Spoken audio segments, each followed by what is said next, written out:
I wanted to talk a little bit about the reading by Mitchell that I had assigned. It is called Offending Images, and it's in a collection of readings about uh, a show called Sensation that was the subject of a major controversy in New York City about 20 years ago. And in the Mitchell reading, Mitchell, who is a trained art historian and also a theorist, discusses two main assumptions about why some images offend. One assumption is that the image is somehow directly linked to what it represents, so that what is done to the image is also done to what it represents. And the other assumption that many people make is that the image possesses the capacity for feeling what is done to it, so that images are sometimes treated as if they're some kind of person or pseudo person. And Mitchell, in his article, discusses how offending images are treated.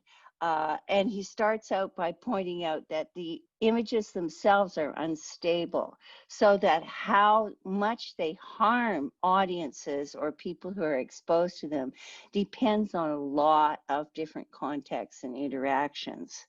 And images can offend in different ways. They can offend the person who's looking at the image, the beholder.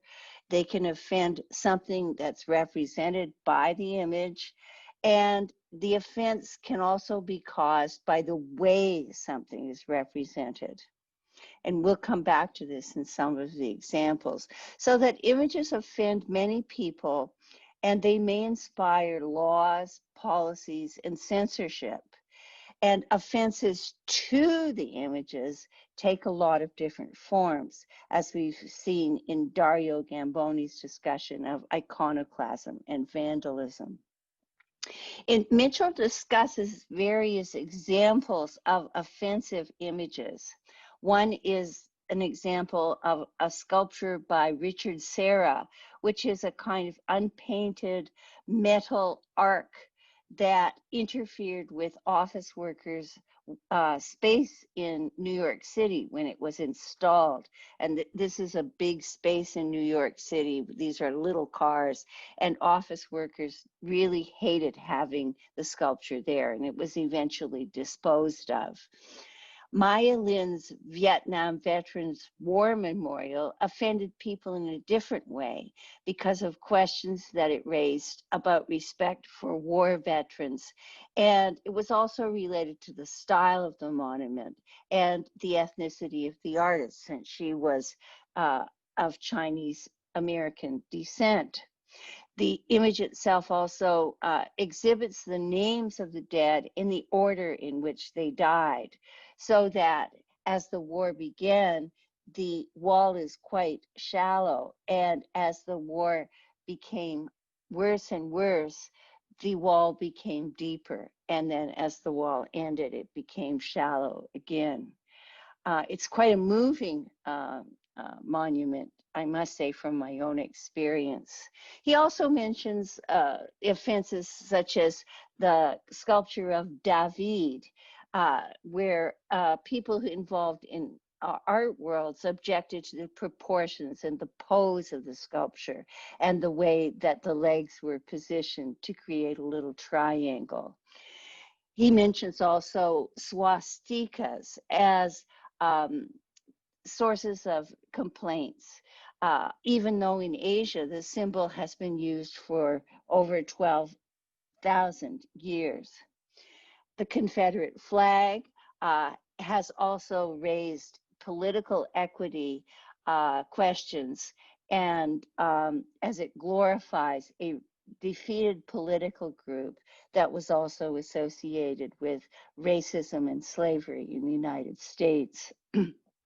Jasper Johns depicted the American flag in ways that offended some people because until quite recently, it was illegal to wear a flag on a garment and so on. And one of the things in the Sensation show that was particularly jarring was this large, and this was like full time, maybe 3 times the height of a person, sculpture that was controversial in the United Kingdom, where people knew the story of the murder of children by a couple. And this is a portrait of one member of the couple, but it was not seen as controversial in the US, where people didn't understand the reference to the murder. And the sculpture, or the painting rather, is made up of little prints of a small hand, like a child's hand. Damien Hirst's work on cut animals that are preserved in boxes is also considered offensive by many people, as are more historic works like Poussin's Adoration of the Golden Calf, which is a story from the Bible about how when Moses went up to the mountains, people started worshiping a calf as an idol. So I'm going to stop here, but I wanted to show you these images partly because they're not shown in Mitchell's article. And then I'm going to pass on to some notions about how this relates to political censorship and other issues. Thank you.